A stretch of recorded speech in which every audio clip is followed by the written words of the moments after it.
Olá, alunos, pais, responsáveis, colegas da segunda série do ensino médio. Boa tarde a todos.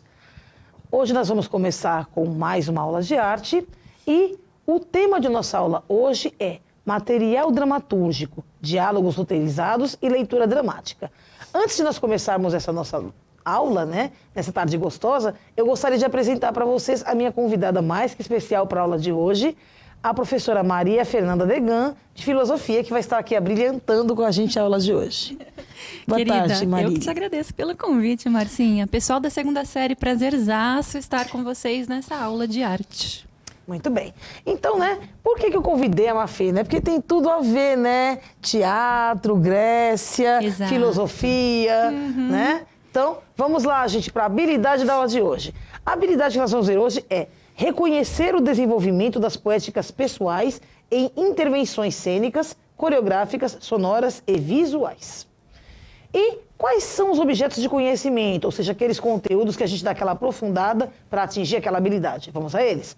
Olha só, material dramatúrgico, diálogos roteirizados, leitura dramática e técnicas de interpretação. O teatro do absurdo, onde a Mafê vai me ajudar muito hoje, né, Mafê? Tô ansiosa. Então, vamos lá. Hora da nossa primeira interação pelo chat da aula de hoje. O que vocês entendem por diálogos roteirizados? Citem um exemplo para mim. A gente volta já já, é 1 minutinho.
Então, olha só, Marcinha, a pergunta era o que você entende por diálogos roteirizados? A gente tem aqui algumas contribuições bem legais no chat. O professor Antônio, por exemplo, faz menção de que seja o roteiro de uma cena teatral.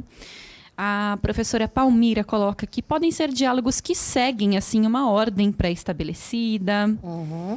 A professora Antônio é um roteiro onde consta o diálogo de personagens de uma cena. E ainda a professora Solange diz que é uma conversa cênica. E aí, Marcinha, faz sentido? Claro, faz todo sentido, né, gente? Quando a gente vê aqui, né, a questão dos diálogos ordenados, roteiro, né? E aqui a professora Cristiane citou, né, alguns elementos bem interessantes, né, sobre essa questão aí dos diálogos cênicos, né? Por quê? Ela citou o telefone sem fio e ela citou, né, esse mestre mandou. Ah, e as brincadeiras, que são jogos teatrais, né? Que são bem interessantes aí na hora da gente aprender um pouco sobre improvisação teatral, tá bom?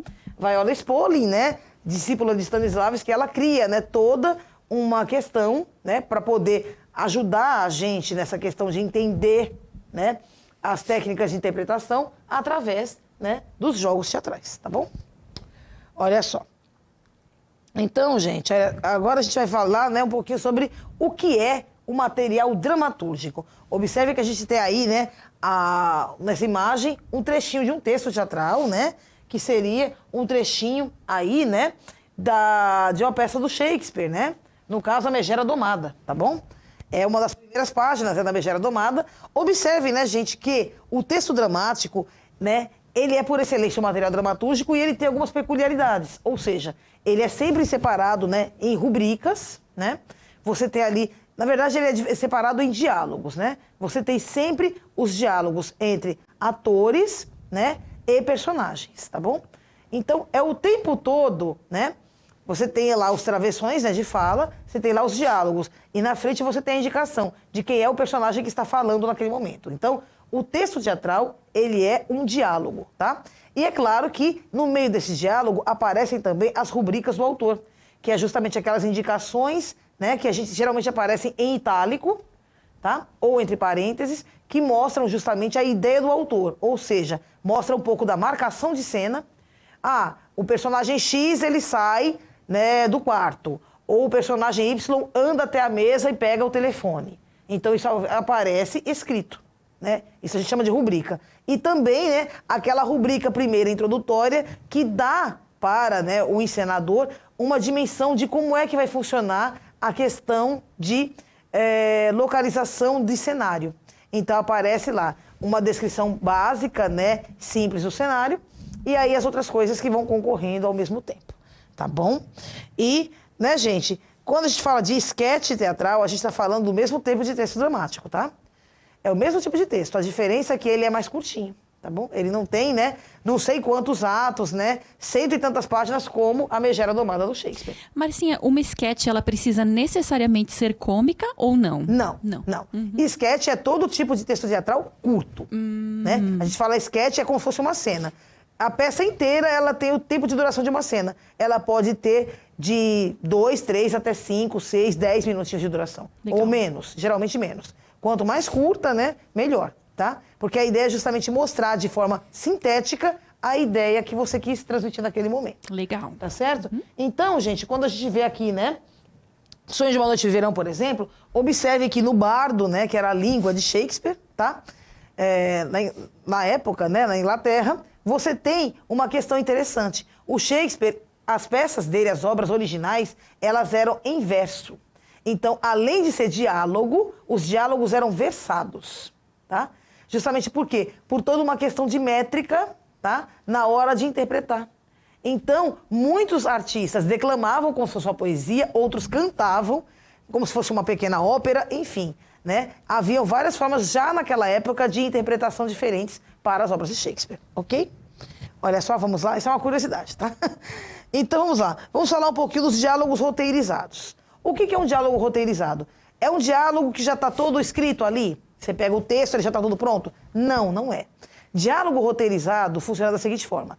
A comédia dell'arte na Idade Média usou muito, né, essa questão do diálogo roteirizado. Por quê? Porque a gente tinha, né, a comédia dell'arte foi um dos principais, né, talvez, né, que chegou até os nossos dias, formas de teatro, como a gente pode dizer, formas de teatro improvisado, né, o improviso no texto, né, na fala, no texto.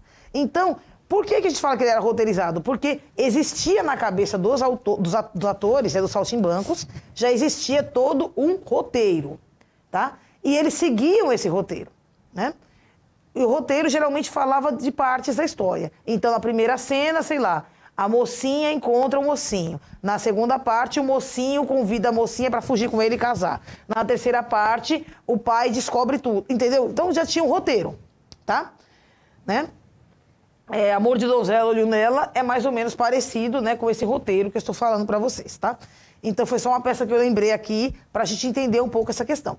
Então, você tem as partes todas, né, o que vai acontecer em cada cena ou em cada ato. E a partir desse primeiro roteiro inicial, essa ideia, né, no caso, aí você tem, depois, né, posteriormente, a questão do improvisar as falas em cima, justamente desse primeiro roteiro. É isso, tá? Então, os Lazzi na Comédia dell'arte era a única parte, né, que depois, aliás, a primeira parte, né, de uma peça de Comédia dell'arte, que ela foi estilizada mesmo. E no começo ela não foi registrada. Ela era transmitida pelas gerações de atores através da oralidade.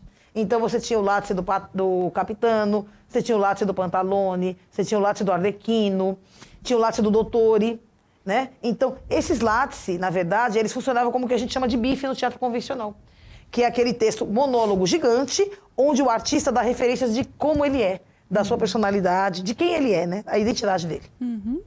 Ele se apresenta para nós. Legal. Tá? Então, gente, é isso. Leitura dramática. A gente vai fazer uma leitura dramática hoje para vocês. Claro que não vai ser uma leitura dramática perfeita, né? A gente teria que estar totalmente, né, com a roupa neutra, né? Todas de preto, né? No fundo também preto, né? E fazendo as marcações de palco. A gente vai tentar fazer algumas marcações para vocês verem como é que funciona, tá? Leitura dramática, gente, é justamente isso. É como se fosse um último ensaio geral. Você pega o texto, você já decorou aquele texto anteriormente, né? Ou não, né? Você pode até dar mais uma lidinha ali e tal. Então você faz esse último ensaio geral, que é justamente quando você vê marcação de palco, as entradas, as falas, a questão, né, de impostação vocal e pequenas coisas que você precisa lapidar, né? Até o dia da grande estreia. Lembre-se, sempre o último ensaio ou ensaio geral antes da peça, aí, nesse ensaio, você tem que estar com todo o figurino. Por quê? Se acontecer qualquer problema, você não pode deixar para, né, vestir o figurino, o sapato, sei lá, o adereço de última hora. Porque vai que acontece algum problema, vai que ele está 2 números menor que o seu pé, que já aconteceu comigo, e você vai ter que mancar a peça inteira e vai ter que criar um personagem manco, mesmo que ele não seja. Tá? Pode acontecer. Então, gente, a partir da década de 70, tá? Essa questão da leitura dramática, ela começou a ficar muito popular. E aí, o que acontece nesse momento, né? Na década de 70? A leitura dramática, ela passou a ser colocada à disposição do público como uma alternativa. Na época, tudo era muito caro, a questão de logística, a questão de material mesmo, né? Financeira, para poder fazer figurinos, né? Fazer cenários. Então, ficava mais fácil você ter uma leitura dramática e a população, né, o público participar ativamente do que você deixar de interpretar a peça pela falta de recursos.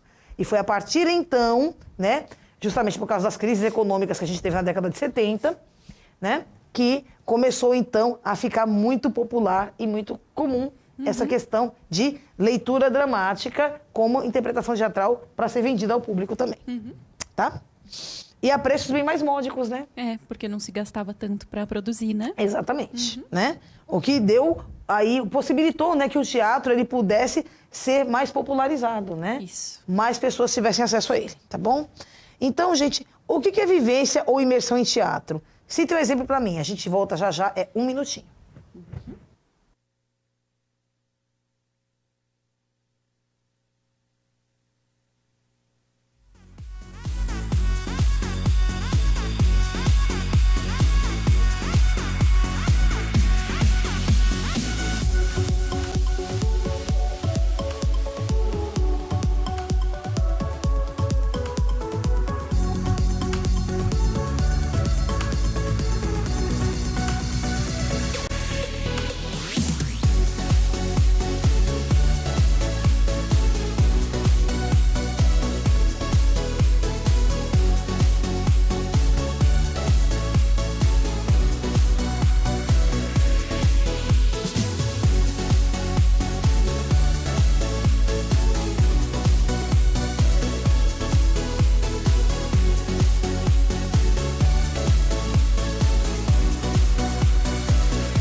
Então, a gente tem aqui algumas contribuições, muitas delas, Marcinha, professora Simone, professora Cristiane, citando a participação do público como elemento importante.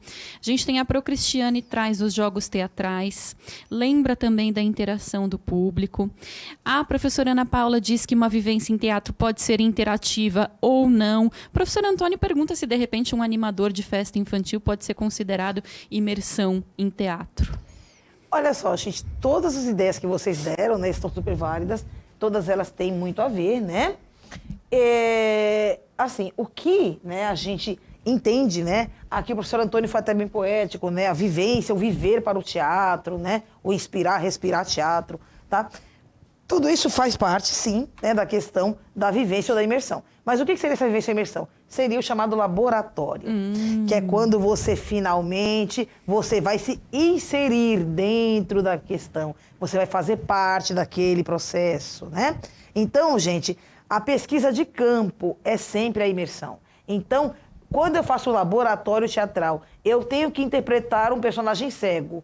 Eu vou até um centro, um instituto, onde, né, pessoas cegas se ressocializam, aprendem a lidar com o universo, com o mundo à sua volta, e eu vou estudar o gestual dessas pessoas, como elas se comportam, como elas andam, como elas pensam, o que é ser cego. Então, tudo isso eu tenho que saber para poder ter elementos, né, subsídios para poder criar o meu personagem, certo? Então, gente, nessas vivências, a gente se torna o protagonista da ação, porque a gente vai ter que botar a mão na massa para se apropriar de todo esse conhecimento, tá bom? E aí, gente, né, nesses laboratórios, a gente aprofunda aquilo que a gente já sabe, porque muitas vezes a gente já traz arraigado, né, dentro da gente, uma outra percepção. E a gente vai aprofundar mais ainda essa questão, tá? E aí, gente, a gente não poderia, né, falar de improvisação no teatro sem falar do teatro do absurdo, né? Aí, criado aí, né, como um grande expoente, a gente tem o Alfred Jarry, né, ou Eugênio Ionesco, né, que vocês veem aí na foto, né, tem uma foto aqui do dramaturgo Eugênio Ionesco, tá? E, né, nós temos as peças aí, né, o Burrei, do Alfred Jarry, e O Futuro Está nos Ovos, tá? Então, essas peças, gente, né, nessa estética a gente vê a característica marcante, né, aquela sensação de realidade de situação, de gesto, né? Essa questão do mundo onírico, né, que pode ser de sonho ou de pesadelo, né? Essa questão fantasiosa, fantástica, tá? E revela, né, a forma crua, contundente, até perigosa de alguns personagens, né? E claro, né, às vezes escapa o caricato, que nós temos também no Teatro do Absurdo muitos personagens cômicos, né? Que remetem ainda lá àqueles estudos primeiros da comédia dell'arte lá atrás. Só que nós temos também aquela questão do grotesco na arte. E também, né, a questão da psicologia de cada personagem. Então, você vê, às vezes, um personagem doce, delicado e frágil por dentro ele é um personagem cruel, maquiavélico, perigoso, como é o caso de Lady Macbeth, né? Exato. Que ela é, né, uma vilã daquelas, né, de arrepiar os cabelos, né? Você vê ela toda mocinha, toda bonitinha, toda calma, centrada, né, aparentemente. Mas ali por dentro é um vulcão em erupção. Tanto que, para nós atores, eu tive, né, o privilégio de ser dirigida pela grande, falecida recentemente, Vera Nunes, fazendo a Lady Macbeth, né? No espetáculo Mulheres de Shakespeare, isso há cerca de uns 20 anos atrás. E, na ocasião, né, ela falou, nossa, é um desafio muito grande e você saiu muito bem, porque geralmente são mulheres mais velhas, você é muito jovem, para fazer um personagem tão intenso, né, com a densidade dessa, né? E eu agradeço muito, né, a Verinha, onde ela estiver aí, né, porque foi uma oportunidade muito grande para mim e eu aprendi muito com esse personagem, né. Foi assim um divisor de águas na minha carreira como atriz na época, né. Eu amadureci daqueles personagens todos, né, jovenzinhos. Na época eu tinha 20 e poucos anos, eu era muito jovem, né, e já foi, né, um personagem assim impactante. Ela falou, geralmente só atrizes muito mais velhas, mais experientes, que conseguem chegar na densidade desse personagem. Que experiência linda. Foi uma experiência muito boa. Né? Então, gente, olha só. A gente remete, então, né, dentro do Teatro do Absurdo, voltando a ele, né? Essa questão dos anseios, né, dos medos e das formas mesmo, né, mais recônditas de cada personagem. Agora a gente vai fazer o nosso sketchzinho. Vamos lá. Vamos fazer a nossa leitura dramática, eu e a Mafê aqui, tá? Então, gente, a gente vai mostrar para vocês agora um pouquinho, né, de que seria uma leitura dramática, tá? A gente fez, eu escrevi esse texto, né, especialmente para essa aula, para a gente mostrar para vocês um pouco disso, tá bom? Vamos lá. Vamos lá. Podemos começar? Manhã chuvosa, ao longe se ouve o som de um trem que corre nos trilhos. Tânia se levanta do divã e vai até a janela. Suspira. Anda impaciente pela sala. A modesta cauda do vestido de noiva arrasta-se pelo chão. Entra Ivana. Dimitri já deve estar chegando da Sibéria. Se acalme. É melhor já ir andando para a igreja, porque eu acho que ele vai direto para lá. Ai, e se ele desistir na última hora e me deixar plantada? E se ele não gostar de mim? Também não é o fim do mundo, Tônia. Uma porção de gente se casa por procuração. Vocês terão a vida inteira para se conhecer e depois virão os filhos e daí tudo se ajeita. Não é estranho, Ivana? Mesmo sem conhecê-lo, sinto que principio a amá-lo. Mal posso esperar. Apressemo-nos então, pois se já faz tarde. Deixa eu te ajudar. Pega a cauda do vestido e ambas saem. A iluminação fica baixa, prenunciando o anoitecer. Em alguns instantes, as duas irmãs chegam de volta. Que coisa! Quem poderia supor? Bem, pelo menos não ficarei desamparada. Receberei a pensão do Dimitri. Jamais pensei que uma simples medalha poderia mudar toda a minha vida. Abre a caixinha de veludo que trazia nas mãos e retira a medalha do estojo, segurando-a. Prontinho, gente. Agora, né, vocês perceberam, né, o que a gente fez aí, né? Nós fizemos aí uma leitura dramática, né, de uma peça absurda, né? Vocês entenderam aí a situação, né, no final, né? Ela vai para se casar por procuração, o noivo é um soldado na guerra, ele morre na guerra, e ela recebe, ao invés do noivo, né, no altar, a medalha de honra, né? Que ele morreu em combate. E ela acaba se casando, por procuração, se casando com a medalha. Com a medalha. Ou seja, ela já fica viúva antes de casar. Uma situação bem absurda, Bem absurda. né? E aí, resultado, né? Pelo menos ela não fica desamparada, que ela fica, né, com a pensão do Pois é. militar falecido.